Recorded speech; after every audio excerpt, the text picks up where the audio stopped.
तो चलिए बच्चों, आज हम बात करते हैं क्लास 12th चैप्टर नंबर 4 का एक topic, adjoint of a matrix.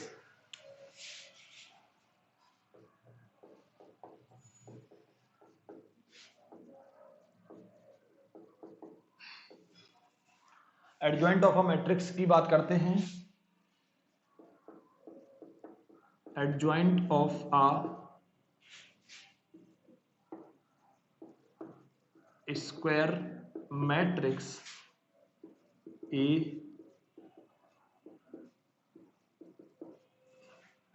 I J N into N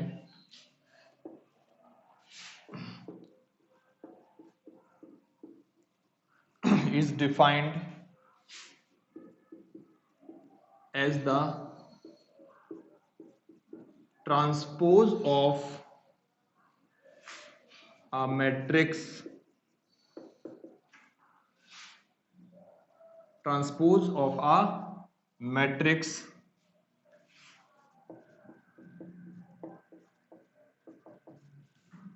Aij, capital Aij n into n, where Aij is cofactor of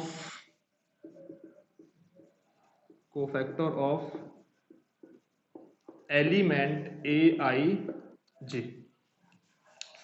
तो सबसे पहले डेफिनेशन की बात करते हैं। Adjoint of I square matrix ए, यहां पे हमने एक स्क्वायर मैट्रिक्स लिया हुआ है n इंटू एन ऑर्डर, यहां पे क्योंकि स्क्वायर मैट्रिक्स है। Is defined as the transpose of matrix, है ना। क्या होता है जो एडजॉइंट होता है आपका किसी भी मैट्रिक्स का, वो क्या होता है? Transpose of a matrix. कौन सा मैट्रिक्स? कोफैक्टर का matrix, transpose of a cofactor matrix. यहां पे आप देखेंगे, यहां पे मैंने लिखा हुआ है कैपिटल ए आई जे, मतलब यहां पे क्या है कैपिटल ए आई जे का? यहां पे देखिए where capital A I J is cofactor of element A I J, मतलब ये जो आपके एलिमेंट हैं इस मैट्रिक्स के, उनका कोफैक्टर निकालेंगे पहले हम, और उस कोफैक्टर से जो मैट्रिक्स बनेगा उसका जब हम ट्रांसपोज निकालते हैं तो वो कहलाता है एडजॉइंट ऑफ अ मैट्रिक्स। तो चलिए यहां पे इट इज डिनोटेड बाय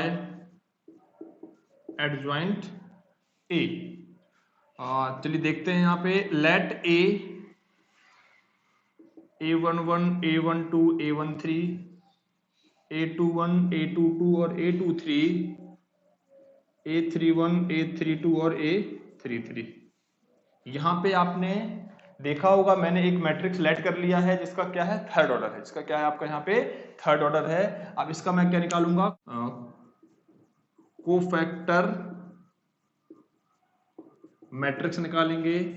इसी मैट्रिक्स का जब कोफैक्टर मैट्रिक्स निकालेंगे तो क्या आएगा? A11 A12 और A13 A21 A22 A23 A31 A32 और A33। चलिए यहाँ पे देखते हैं, ये आपका क्या है? मैट्रिक्स ए है, जिसका आपने क्या निकाला हुआ है? यहाँ पे कोफैक्टर मैट्रिक्स बनाया हुआ है। आपको पता है जो कोफैक्टर होते हैं वो करस्पॉन्डिंग एलिमेंट के, जितने भी यहाँ पे एलिमेंट हैं उन सबके करस्पॉन्डिंग में आप क्या करेंगे? कोफैक्टर निकालेंगे और फिर उसका क्या करेंगे? एक मैट्रिक्स बना लेंगे। अब हमारा जो एडजॉइंट है, adjoint A, transpose of cofactor matrix, transpose of cofactor matrix means A11 A12 A13 A21 A22 A23 A31 A32 और A33, ये आपका कोफैक्टर मैट्रिक्स है। इसका क्या करना है? आपको ट्रांसपोज करना है। तो जैसे ही आप क्या करेंगे? ट्रांसपोज करेंगे, तो यहाँ पे आपको पता है ट्रांसपोज करते ही आपकी जो रोज और कॉलम्स है वो आपस में क्या होती है? मैट्रिक्स की इंटरचेंज हो जाती है। तो मतलब यहाँ पे आपका आएगा A11 A12 A13 A21 A22 A23 A31 A32 और A33। A equal to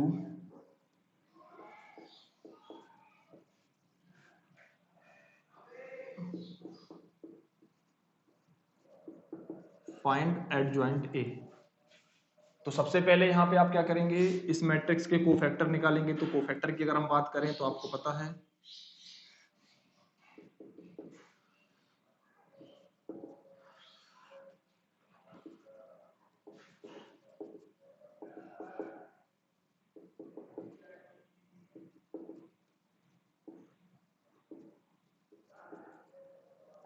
8 to 1, तो 8 to 1 तो 1 2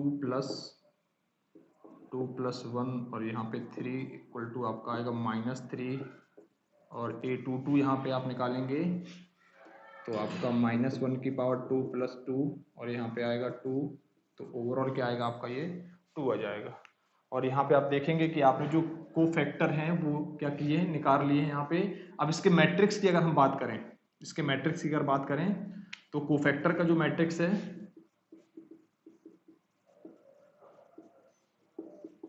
इसको आप बनाएंगे तो यहाँ पे आप देखेंगे 4 -1 -3 और 2 आया हुआ है। अब एडजॉइंट क्या होता है, एडजॉइंट ए इक्वल टू आपको पता है ट्रांसपोज ऑफ कोफैक्टर मैट्रिक्स 4 -1 -3 और 2। तो फाइनली आपका यहाँ पे आप देखेंगे क्या आया, 4 -1 और -3 और 2, और यही आपका आंसर कहलाएगा। चलिए बच्चों यहाँ पे एक बात और मैं आपको समझा देता हूं कि यदि आपको कोई स्क्वायर मैट्रिक्स 2x2 का दिया हुआ है ना, तो डायरेक्ट आप क्या कर सकते हैं, उसका एडजॉइंट निकाल सकते हैं। कैसे एडजॉइंट आप निकालेंगे, यहाँ पे अगर हम बात करें मान लीजिए हमें दिया हुआ है यहाँ पे a इक्वल टू कोई आपका a11 a12 a21 और a22, ये मैट्रिक्स दिया हुआ है ना। इस मैट्रिक्स की अगर आप एडजॉइंट की बात करें तो यहां पे आप क्या करेंगे, एडजॉइंट ए की अगर हम बात करें तो यहां पे आप देखेंगे a11 a12 a21 और a22। देखिए थोड़ा सा यहाँ पे एडजॉइंट निकालने का एक खास तरीका बताता हूं मैं आपको। ये जो डायगोनल एलिमेंट दिख रहे हैं ये वाले है ना, और यहां पे आपको ये भी देखना, ये वाले, तो इनका क्या करना है बच्चों, ये जो डायगोनल एलिमेंट दिख रहे हैं आपके प्राइमरी डायगोनल एलिमेंट कहलाते हैं प्रिंसिपल, इनको क्या करना है आपस में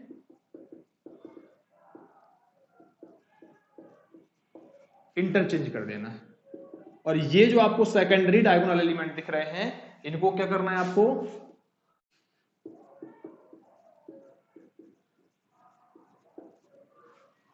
तो यहां पे क्या करना है आपको, एक मैट्रिक्स दिया हुआ है A11 12 21 और 22, इसका एडजॉइंट निकाल रहे हैं। क्या कर रहे हैं, एडजॉइंट निकाल रहे हैं। तो ये तो प्रोसीजर मैंने बता ही दिया आपको, लेकिन अगर आप डायरेक्ट की बात करें तो एडजॉइंट A इक्वल टू कितना होता है, ये जो आपके प्रिंसिपल एलिमेंट हैं इनको आपस में क्या करना, आपको इंटरचेंज करना है।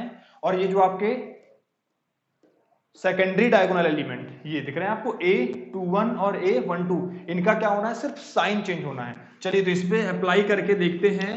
तो आप देखेंगे यहां पे, ये देखिए ये आपके जो एलिमेंट है ये कौन से हैं, प्रिंसिपल डायगोनल एलिमेंट हैं। तो इनको क्या होना है, आपस में इंटरचेंज होना है। तो मतलब ये जहां 2 है वहां 4 आ जाएगा, जहां 4 है वहां पे क्या आ जाएगा 2।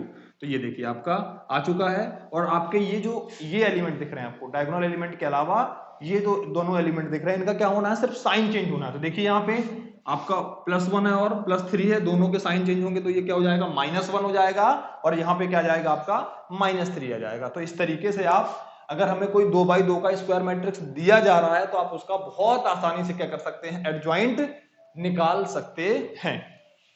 चलिए अगले कॉन्सेप्ट की बात करते हैं।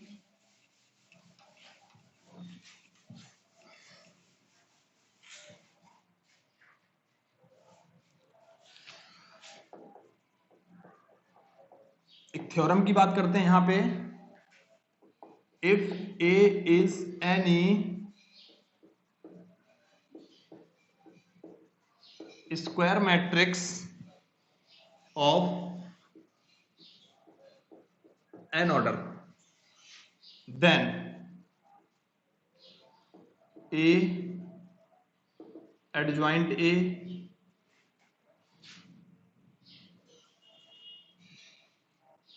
Adjoint A into A determinant A I. चलिए इस थ्योरम की अगर हम बात करें तो यहां पे आपको प्रूफ करना है a into adjoint A equal to adjoint A into A equal to कितना है आपका determinant of A into identity matrix, मतलब determinant of A into I. तो सबसे पहले यहां पे हमने क्या कर लिया, late a equal to a11 a12 a13 a21 a22 a23। यहां पे मैंने ये एक स्क्वायर मैट्रिक्स लिया है 3x3 का, और अभी मैं आपको बता चुका हूं कि कोफैक्टर अगर आप निकालते हैं तो कैसे निकालते हैं, उसके बाद एडजॉइंट अगर आप निकालते हैं तो कैसे निकालते हैं। तो यहां पे और मैंने क्या लिया, एंड एडजॉइंट ए, इसी मैट्रिक्स का मैंने क्या निकाला, यहां पे एडजॉइंट निकाला। तो आपको पता है a11 a12 a13 a21 a22 a23 a31 a32 और a33, ये आप अच्छी तरीके से जानते हैं। ये क्या है, एडजॉइंट ऑफ ए, है ना, एडजॉइंट ऑफ मैट्रिक्स ए। तो चलिए कॉन्सेप्ट की अगर हम बात करें यहां पे, तो ए adjoint a11 a12 a13 a21 a22 a23 a31 a32 और a33 इनटू यहां पे क्या करेंगे आप, a11 a21 a31 a12 a22 और a32 और a13 a23 और a33। यहां पे प्रोडक्ट निकालते हैं, a11 a11 a12 a12 और a13 चलिए देखिए यहां पे एक कॉन्सेप्ट मैंने आपको बताया हुआ था पिछली क्लास में कि यदि किसी रो या किसी कॉलम के जो एलिमेंट हैं, अगर उसके साथ उसी एलिमेंट के करस्पॉन्डिंग जो भी आपका कोफैक्टर आता है, जो भी जैसे a11 एलिमेंट के करस्पॉन्डिंग आपका कोफैक्टर कौन सा आता है, कैपिटल A11, A12 करस्पॉन्डिंग कौन सा आता है, कैपिटल A12 और A13 के करस्पॉन्डिंग कौन सा आता है, कैपिटल A13। तो इसका जो प्रोडक्ट का सम होता है वो किसके बराबर होता है, डिटरमिनेंट ए के बराबर होगा। किसके बराबर होगा, डिटरमिनेंट ए के बराबर होगा। चलिए दूसरे कॉन्सेप्ट की अगर हम बात करें इसी पे, तो A11 first row second column, A21 A12 A22 A13 तो A23 इक्वल टू 0। ये भी कॉन्सेप्ट आपको पता है कि अगर किसी रो या किसी कॉलम के जो एलिमेंट हैं उसके करस्पॉन्डिंग कोफैक्टर के अलावा यदि कोई दूसरे कोफैक्टर के साथ आप मल्टीप्लाई करते हैं, किसी दूसरे कोफैक्टर, देखिएगा यहां पे जैसे A11 है तो यहां पे जो कोफैक्टर इसका क्या है, A21, जबकि आपको पता है A11 का जो कोफैक्टर होगा, जो A11 एलिमेंट के करस्पॉन्डिंग निकलेगा वो क्या निकलेगा, कैपिटल A11। तो इसका मतलब यहां हुआ एलिमेंट किसी और रो के हैं और उनका जो कोफैक्टर है वो किसी और रो का है। आप ये देखेंगे, है ना। तो यहां पे जब आप मल्टीप्लाई करते हैं तो इसका जो ओवरऑल आंसर है वो क्या आता है, 0 आता है। तो मैं आपको बता दूं इस कॉन्सेप्ट के तहत आपका क्या आएगा, यहां डिटरमिनेंट ए आने वाला है। देखिए फर्स्ट रो सेकंड कॉलम, मतलब यहां पे आपके एलिमेंट और जो कोफैक्टर हैं वो डिफरेंट है, इसका मतलब यहां पे क्या आएगा, 0 आ जाएगा। यहां पे फर्स्ट रो थर्ड कॉलम, यहां पे भी देखिए A11 है और यहां पे क्या है, A31 है, इसका मतलब यहां पे भी क्या आने वाला है, कॉन्सेप्ट के हिसाब से 0 आने वाला है। सेकंड रो फर्स्ट कॉलम, यहां पे भी 0 आएगा, यहां पे डिटरमिनेंट ए आएगा। देखेंगे आप A21 तो यहां पे A21, एलिमेंट क्या है A22 तो यहां पे कोफैक्टर क्या है A22, एलिमेंट क्या है A23 तो कोफैक्टर क्या है कैपिटल A23, तो यहां पे आ गया। ऐसे यहां पे 0 आएगा, 0 0 और 1 आपका यहां पे आने वाला है डिटरमिनेंट ए, है ना। क्यों, क्योंकि थर्ड जो यहाँ पे ये रो है आपकी एलिमेंट की, जब आप उसका एलिमेंट इसके साथ करेंगे तो यहाँ पे आप देखेंगे A31 तो capital A31, A32 capital A32, A33 element है यहाँ पे, तो यहाँ पे क्या है, कोफैक्टर कैपिटल A33। तो आपको ये समझ में आया होगा, ये कॉन्सेप्ट पिछली क्लास में आप देख सकते हैं। चलिए आगे बात करते हैं। अब यहां से आप क्या कर सकते हैं, कॉमन कर सकते हैं। तो यहां पे अपन ने क्या कर लिया, डिटर्मिनेंट ए, यहां से मैट्रिक्स से क्या किया आपने, कॉमन कर लिया, तो यहां पे क्या बचेगा 1 0 0 0 1 0 और 0 0 1 है ना, ये आपने मैट्रिक्स से कॉमन किया हुआ है। अब आप देखेंगे यहाँ पे ये जो मैट्रिक्स है ये कौन सा मैट्रिक्स बन गया बच्चों, आपका आइडेंटिटी मैट्रिक्स बन गया है। तो इसके हिसाब से यहाँ पे क्या आएगा, डिटर्मिनेंट ए और यहाँ पे इनटू आई। तो जो आप प्रूफ करना चाह रहे थे वो आ चुका है, a into adjoint A is equal to determinant a into I, है ना। तो इसके हिसाब से आप क्या कर सकते हैं, सिमिलरली, अब आप आगे लिखेंगे यहां पे similarly adjoint a into capital A equal to भी आप क्या करेंगे, ये प्रूफ कर सकते हैं। अगले कॉन्सेप्ट की अगर हम बात करें तो हमें समझना है सिंगुलर मैट्रिक्स और नॉन सिंगुलर मैट्रिक्स क्या होता है। A square matrix is said to be singular if determinant A equal to 0। यदि किसी स्क्वायर मैट्रिक्स को आप सिंगुलर कहते हैं तो उसके लिए इस कंडीशन का सेटिस्फाई होना बहुत जरूरी है। डिटर्मिनेंट ऑफ ए कितना आना चाहिए, 0 आना चाहिए। और यहां पे दूसरी definition, a square matrix is said to be non-singular if determinant A not equal to 0। अगर किसी मैट्रिक्स का डिटरमिनेंट निकालें और 0 आता है तो आप उसको क्या बोलते हैं, सिंगुलर मैट्रिक्स बोलते हैं। क्या बोलते हैं, सिंगुलर मैट्रिक्स बोलते हैं। और यदि किसी स्क्वायर मैट्रिक्स का हम डिटरमिनेंट निकालें और वो क्या आ जाए, नॉट इक्वल टू 0 आ जाए, तो उसको आप क्या बोलते हैं, नॉन सिंगुलर मैट्रिक्स बोलते हैं। हाँ, चलिए इसका एक एक एग्जाम्पल लेके समझते हैं। अब यहाँ पे लेट ए इक्वल टू 1 2 3 6। इसका सबसे पहले क्या निकालेंगे, आप डिटरमिनेंट निकालेंगे। तो डिटरमिनेंट आपको पता है 1 इंटू 6 और -2 इंटू 3, मतलब कितना आएगा, 6 - 6 इज इक्वल टू 0। मतलब ये जो मैट्रिक्स है आपका ये कैसा है, सिंगुलर मैट्रिक्स है।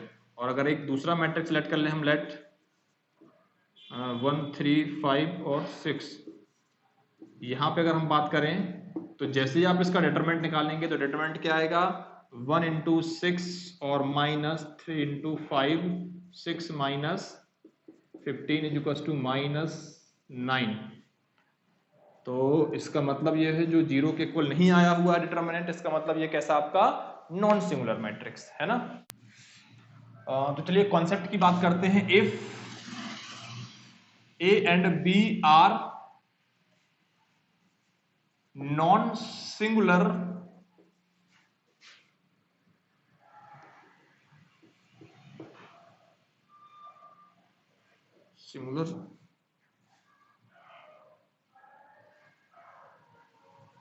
non-singular same order matrices, then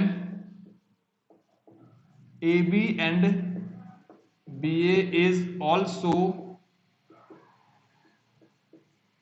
non-singular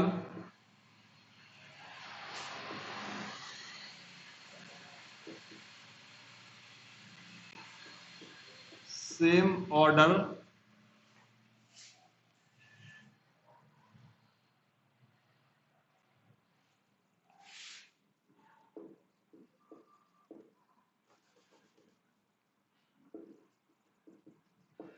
matrices. यदि हमें ए और बी दो नॉन सिंगुलर सेम ऑर्डर के मैट्रिक्स दिए हुए हैं तो अगर यहां पे हम क्या निकालें, ए बी और बी ए निकालें, तो ये भी बच्चों कैसा आएगा, नॉन सिंगुलर सेम ऑर्डर का मैट्रिक्स ही बनेगा। ये क्या बनेगा, हमेशा नॉन सिंगुलर सेम ऑर्डर का मैट्रिक्स ही बनता है। ये हमको याद रखना है, इस कॉन्सेप्ट को आगे हम यूज करेंगे। चलिए इसके बाद हम एक और कॉन्सेप्ट की बात करते हैं। Here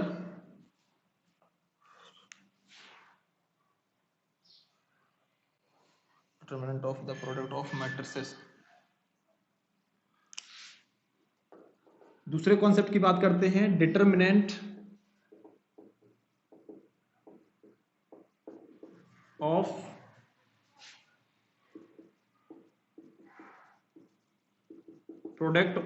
determinant of the product of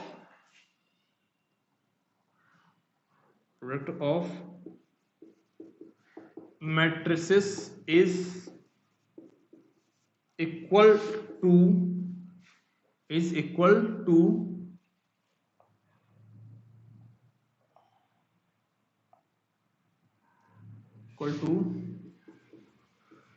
product of their respective determinant, determinant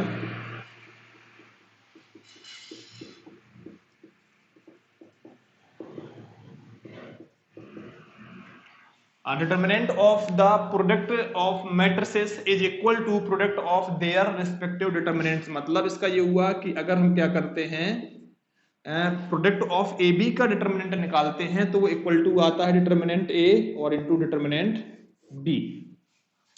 तो ये दोनों कॉन्सेप्ट आपको याद रखने हैं, हम आगे इनका यूज करने वाले हैं। ये लाइन समझ में आपको आ गई होगी। Determinant of the product of matrices मतलब ए बी के प्रोडक्ट का जब आप क्या करेंगे, डिटरमिनेंट निकालते हैं तो इक्वल टू होगा is equal to product of their respective determinant, मतलब खुद के डिटरमिनेंट के प्रोडक्ट के बराबर होगा। तो मतलब determinant A into determinant B के इक्वल होगा। चलिए अगले कॉन्सेप्ट की बात करें तो यहीं से हम अगले कॉन्सेप्ट की बात करते हैं।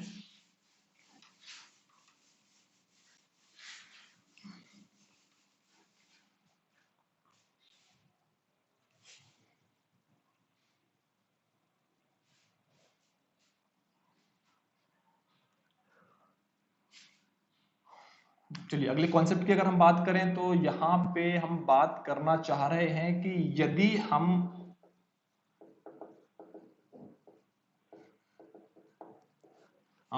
यहां पे a इंटू एडजॉइंट a का डिटरमिनेंट निकालते हैं तो कैसे निकालेंगे और एक्चुअल में क्या आएगा, है ना। Determinant of a into adjoint a ये आप पहले निकाल चुके हैं। a into adjoint a equal to कितना होता है आपका, डिटरमिनेंट a इंटू i। तो चलिए इस कॉन्सेप्ट की अगर हम बात करें तो यहां पे we know that a adjoint a equal to, आप जानते हैं कितना होता है, डिटरमिनेंट a इंटू आई। और इसके हिसाब से अगर आपको मैं बता दूं तो ये आपका, ये भी आप जानते हैं बहुत अच्छी तरीके से। जस्ट पिछले कॉन्सेप्ट में अभी हमने ये समझा हुआ था कि आपका जो डिटरमिनेंट a इंटू आई किस तरीके से आप क्या करते हैं, इस मैट्रिक्स से बनाते हैं। यहाँ से डिटरमिनेंट a आप क्या करते हैं, कॉमन करते हैं। तो यहाँ पे जो बचा हुआ मैट्रिक्स होता है वो क्या हो जाता है आपका, आइडेंटिटी मैट्रिक्स होता है, और जिसकी वैल्यू आप यहाँ पे क्या लिख देते हैं, i लिख देते हैं। तो चलिए वापस हमने इसी कॉन्सेप्ट को लिखा। अब यहाँ पे हम क्या करेंगे, अब हमें क्या करना है, यहाँ पे आप देखेंगे डिटरमिनेंट निकालना है a इंटू एडजॉइंट a का। तो हम यहाँ पे क्या करेंगे, टेकिंग डिटरमिनेंट, तो a एडजॉइंट a का जैसे ही हमने डिटरमिनेंट लिया तो ये जो मैट्रिक्स है हमारा, यहाँ पे क्या ये मैट्रिक्स है, ये तुरंत डिटरमिनेंट में बदल जाएगा आपका। तो determinant a 0 0 0, determinant a 0 0 0, determinant a, और ये देखिए डिटरमिनेंट यहाँ पे भी आपको लगाना पड़ेगा, ये देखिए, है ना। तो अगले कॉन्सेप्ट की बात करें तो अभी जस्ट मैंने आपको बताया कि जब आप यहां से क्या करते हैं, कॉमन करते हैं। तो मैट्रिक्स में कॉमन करने का तरीका ये होता है कि जितने भी वहां पे रो या कॉलम है सबसे आप एक साथ कॉमन करते हैं। लेकिन अगर आप डिटरमिनेंट से आप क्या करते हैं, कॉमन करते हैं कोई भी फैक्टर या कोई भी एलिमेंट, तो आपको पता है कि या किसी रो से कॉमन होता है या किसी क्या होता है, इंडिविजुअल कॉलम से कॉमन होता है। मतलब यहां पे आपको डिटरमिनेंट a अगर कॉमन करना है तो एक बार यहां से करना पड़ेगा, अगर आप रो वाइज करेंगे एक बार यहां से करना पड़ेगा और एक बार यहां से करना पड़ेगा। ओवरऑल क्या आएगा, डिटरमिनेंट a का क्यूब आएगा। चाहे आप कॉलम से कर लीजिए तो यहां से और यहां से। चलिए उसके पहले मैं आपको बता दूं, जस्ट अभी हमने बात की हुई है कि ए बी का अगर प्रोडक्ट का डिटरमिनेंट निकालते हैं तो क्या आता है, डिटरमिनेंट a और डिटरमिनेंट b। ये कॉन्सेप्ट मैंने अभी आपको बताया हुआ है। तो यहां देखिए ये भी क्या एक मैट्रिक्स होता है और ये भी आपका क्या होता है, एक मैट्रिक्स होता है, a और एडजॉइंट a। तो यहाँ पे ये दोनों किस फॉर्मेट में है, इनटू, और उसके बाद दोनों का क्या है, डिटर्मिनेंट। इसका मतलब इसको लिखा जा सकता है डिटर्मिनेंट ए और एडजॉइंट ए का डिटर्मिनेंट, डिटर्मिनेंट ऑफ ए और determinant of adjoint A equal to, यहां पे आप क्या करेंगे, अभी अभी मैंने बताया आपको कि कॉमन चाहे आप रो वाइज कर लीजिए चाहे आप कॉलम वाइज कर लीजिए। तो यहां पे मैंने लिख दिया taking out determinant A from R1 R2 and R3। तो यहाँ पे एक आएगा R1 से, एक आएगा R2 से और एक क्या आएगा आपका डिटर्मिनेंट R3 से। तो यहाँ बचेगा आपका 1 0 0 0 1 0 0 0 1। हाँ तो चलिए बात करते हैं आपका यहाँ पे एडजॉइंट ए का डिटर्मिनेंट। एक डिटर्मिनेंट आपका यहाँ से कैंसिल हो जाएगा तो यहाँ बचेगा डिटर्मिनेंट ए का स्क्वायर, और इसको जो आप सॉल्व करेंगे है ना, तो इसको आप क्या कर दीजिए, एक्सपेंड कर दीजिए। तो डिटर्मिनेंट है ना R1 के रिस्पेक्ट में एक्सपेंडिंग फर्स्ट रो, बाकी दो एलिमेंट जीरो हैं तो ये इंटू ये आपका आएगा 1 1 इंटू 1 और माइनस 0, फाइनली आपका आ जाएगा डिटर्मिनेंट ए का स्क्वायर। ये क्या आ गया आपका एडजॉइंट ए का हमने डिटर्मिनेंट निकाला तो क्या आ गया यहाँ पे ए स्क्वायर आ गया। तो यहां से कॉन्सेप्ट की बात करते हैं हम।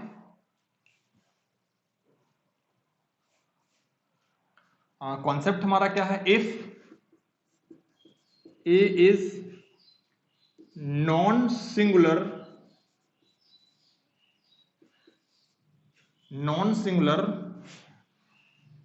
if A is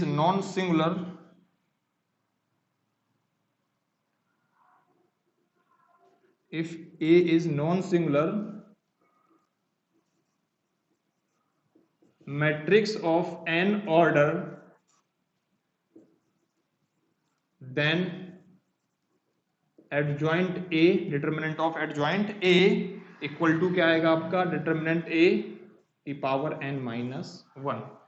चलिए मैं इसको आपको समझा देता हूं कि अगर हमें A कोई नॉन सिंगुलर मैट्रिक्स दिया हुआ है, उसका ऑर्डर हमने क्या लिया हुआ है, यहाँ पे n ऑर्डर लिया हुआ है। क्या ऑर्डर लिया हुआ है, n ऑर्डर लिया हुआ है। देन एडजॉइंट जो A का डिटर्मिनेंट होगा वो हमेशा क्या होगा, डिटर्मिनेंट A की पावर n माइनस 1। मतलब जितना आपका यहाँ पे जो मैट्रिक्स आपने लिया हुआ है, नॉन सिंगुलर मैट्रिक्स लिया हुआ है, उसका जो ऑर्डर है वहां यहाँ पे देखेंगे ऑर्डर कितना है, n है।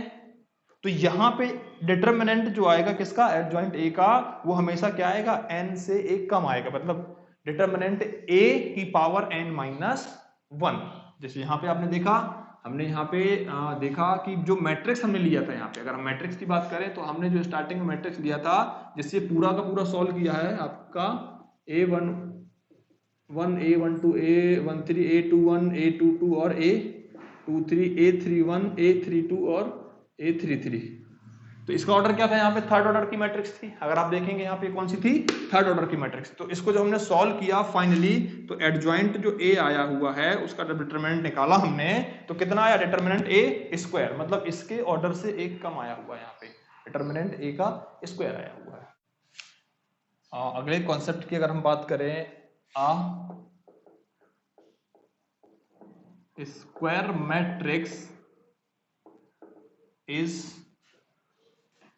a square matrix A is inversible if and only if a square matrix A is inversible if and only if A is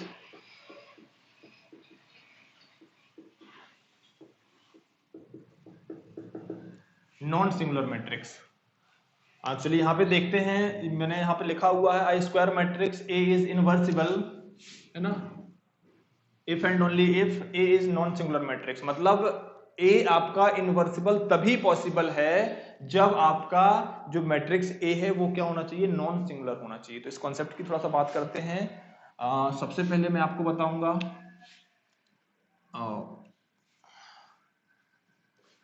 चलिए सबसे पहले बात करते हैं यहाँ पे, वी नो दैट, हम जानते हैं ए बी इक्वल्स टू कितना होता है आपका आई होता है। इनवर्सिबल ऑफ मैट्रिक्स की कंडीशन से आप जानते हैं कि ए बी इक्वल्स टू कितना होता है आई होता है। ये पिछले कॉन्सेप्ट में आप देख सकते हैं, पिछले वीडियो में ये हमने प्रूफ किया हुआ है। इनवर्सिबल मैट्रिसेस की जो कंडीशन है, आपको पता है कि दो मैट्रिक्स अगर सेम ऑर्डर के हैं तो वो इनवर्सिबल कब हो सकते हैं, जब क्या हो, वहां पे आपने देखा था A B equals to B A equals to अगर आई है तो आप कह सकते हैं B inverse of A and A inverse of B. तो सबसे पहले मैं यही उठाता हूं, ए बी इक्वल्स टू मैंने यहाँ पे क्या लिखा हुआ आई। जस्ट पिछले कॉन्सेप्ट की अगर हम बात करें, अगर इसका हम क्या निकाल लें, डिटरमिनेंट निकालें, तो यहाँ पे क्या आएगा डिटरमिनेंट ऑफ आई। और डिटरमिनेंट ऑफ आई आपको पता है, जस्ट अभी पिछले कॉन्सेप्ट में इसको भी अपन ने सॉल्व किया हुआ है। डिटरमिनेंट आई की वैल्यू कितनी आती है, 1 आती है। तो ये कितना हो जाएगा बच्चों, यहाँ पे 1 हो जाएगा, ठीक है ना। given that determinant a not equals to 0, determinant जो a है वो क्या है, 0 नहीं है। a is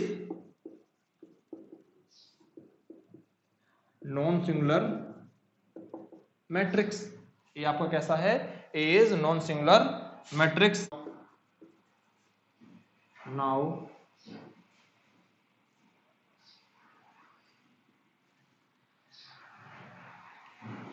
A adjoint A into A is equals to determinant A I। ये आप प्रूफ कर चुके हैं थोड़ी देर पहले अभी, है ना, कि आपका A into determinant A into A equals to कितना होता है, determinant A into adjoint A equal to adjoint A into A equal to determinant A into I। तो चलिए इस कॉन्सेप्ट की अगर हम बात करें तो यहाँ पे आप देखेंगे A, अगर हम पूरी इक्वेशन को क्या करें, यहाँ पे डिटरमिनेंट A से डिवाइड कर दें तो आप देखेंगे यहाँ पे 1 upon determinant A adjoint A equal to 1 upon determinant A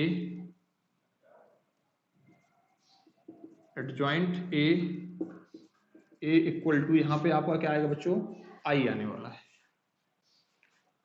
और आपको बता दूं, मैं शुरुआती कंडीशन में मैंने आपको यहां बताया हुआ था कि आपका ये जो कंडीशन है ये किसके लिए आप लेते हैं, जब आप क्या करते हैं, इनवर्सिबल मैट्रिसेस को बता रहे होते हैं। मतलब अगर ए और बी आपके दो सेम ऑर्डर के स्क्वायर मैट्रिक्स होते हैं तो A B equals to B A equals to I की कंडीशन को अगर वो सेटिस्फाई करते हैं तो आप ये बोलते हैं कि B inverse of A and A inverse of B, है ना। मतलब यहाँ पे हम क्या बोलते हैं, बी क्या है, इनवर्स ऑफ ए।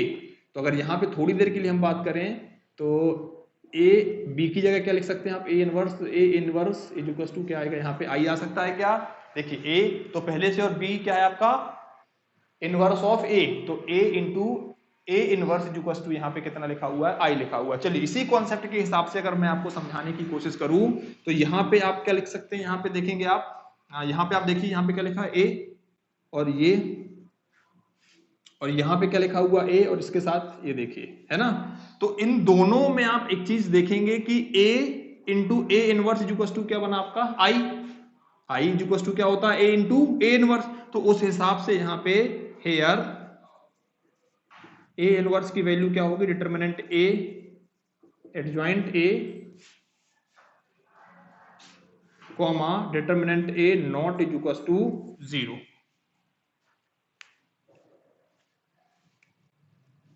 यहाँ पे ए इनवर्स की वैल्यू आपने निकाल ली है, 1 upon determinant A into adjoint ए, ये कहलाती है आपकी ए इनवर्स, ठीक है ना।